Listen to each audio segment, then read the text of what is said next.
A good fantasy film can transport you to breathtaking new worlds and invoke a sense of wonder in even the most jaded person. If you think you've seen all the best films in the genre, try one of these hidden gems. In the realms of fantasy, anything is possible, even finding a brand new favorite. Fantasy is a genre ready-made for surprisingly powerful coming-of-age stories. Stories about the mundane meeting the magical have a natural appeal to adolescent fans.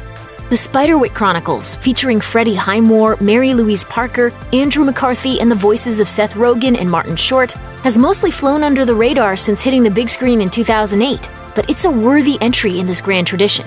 Based on the children's book series of the same name, The Spiderwick Chronicles is the story of a family that moves into an old mansion, soon discovering that its grounds are home to a host of goblins, ogres, and trolls. Much like Harry Potter and The Hobbit delighted fans of all ages, The Spiderwick Chronicles is an adventure that appeals to both kids and parents. If you like the films of Studio Ghibli, you may find a lot to love about Studio Ponoc, an anime collective founded in 2015. In 2017, they released their first feature film, Mary and the Witch's Flower. Based on a children's book, Mary and the Witch's Flower is a gentle story of nature and magic, brought to life with lush animation in the timeless Ghibli tradition. Mary Smith is a young girl who's struggling to adjust to a new life in the English countryside. Her boredom is broken by the discovery of a magic flower deep in the woods, opening up a world of wonders and dangers she never dreamed was right outside her door. Even if you're a die-hard Tim Burton fan, there's a good chance you missed 9.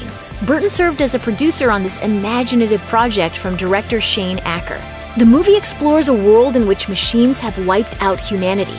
Before he died, an inventor split his soul into 9 ragdoll creations he called Stitchpunks, who now find themselves on a quest to end the mechanical reign and bring life back to the planet. The Stitchpunks are brought to quirky life by a cast of wonderful actors like Elijah Wood, John C. Reilly, Crispin Glover, and Jennifer Connelly.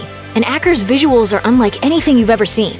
If you loved the spooky animation of Coraline, but you're looking for something a little edgier, dive into the world of 9. Are you a fan of musician, spoken word artist, and shorts enthusiast Henry Rollins?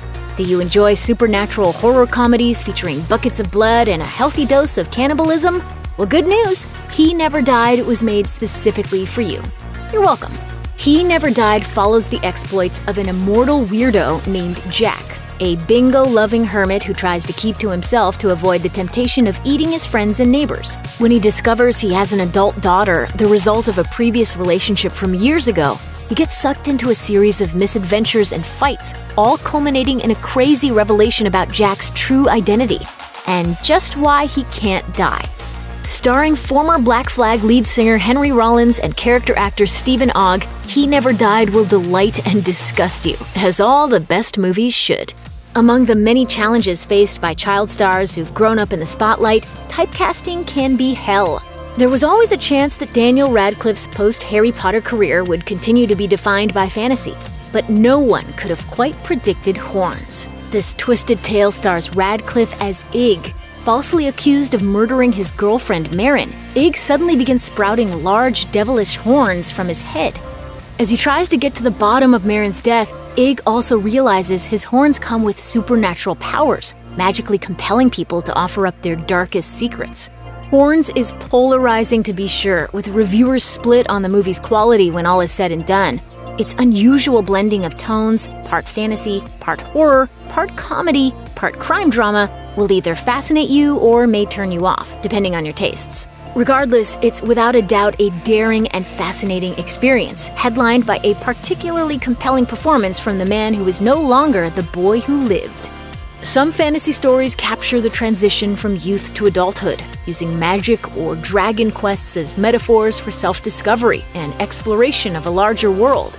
But if you're feeling truly adventurous, you could check out Aramentari, the Blacksmith and the Devil. This dark delicacy has its roots in folklore, but the director has cited 80s movies like The Dark Crystal and Legend as inspiration for Aramentari's tone. The tale concerns a blacksmith who just so happens to have captured a demon. Blaming the creature for his own misfortunes, the blacksmith has long been torturing it in secret. But after a little girl unwittingly frees the captive beast, an entire village finds itself in the path of otherworldly vengeance. The girl and the old blacksmith must join forces for a quest that will take them all the way to the gates of hell. The Sydney Morning Herald called this wild ride, quote, quite entrancing in a delightfully bonkers way. It may seem like a bit of a stretch to call Pan's Labyrinth a hidden gem. After all, Guillermo del Toro is a household name, especially after The Shape of Water took home the Oscar for Best Picture in 2018. But if you've never taken a deep dive into the filmography of the man who brought us that fish romance, the monster on mech battles of Pacific Rim, and 2 Hellboys, you're missing out. Del Toro's earlier career was defined by a trio of Spanish-language fables that blend history and fantasy, all about finding light in the darkest of times. Cronos and The Devil's Backbone are excellent in their own right, but the undisputed masterpiece of the 3 is Pan's Labyrinth. Set in the aftermath of the Spanish Civil War during the rise of fascism, Pan's Labyrinth is unflinching in its depiction of violence and real-world horrors. It thoroughly earns its R rating. But it's also a delicate fairy tale about a lost princess, some gruesome